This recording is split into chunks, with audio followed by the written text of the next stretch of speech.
Hello दोस्तों, नमस्कार। स्वागत है आपका मेरे चैनल में। तो आज हम बात करते हैं दशहरे की। दशहरा मरणोत्सव है, मरण का उत्सव, अंत्योष्टि का पर्व।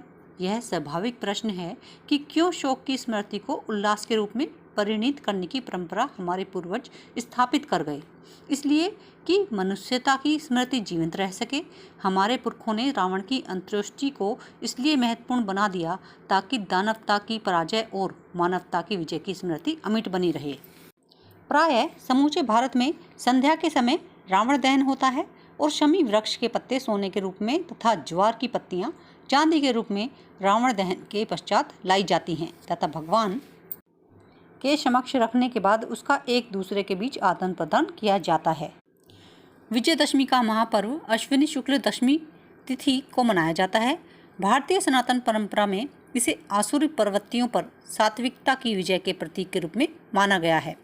पूर्व काल में इसी दिन समस्त देवी देवताओं की शक्तियों का मूल तत्व माँ दुर्गा ने महादानव महिषासुर का वध करके सभी असुर महापापों राक्षसों के संपूर्ण पृथ्वी को मुक्त कराया था।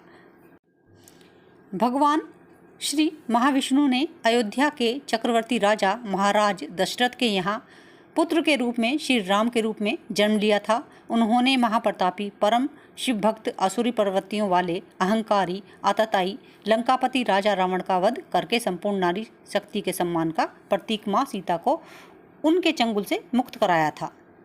तभी से इस दिन को बुराई पर अच्छाई की जीत अथवा अधर्म पर धर्म की विजय के रूप में मनाया जाता है।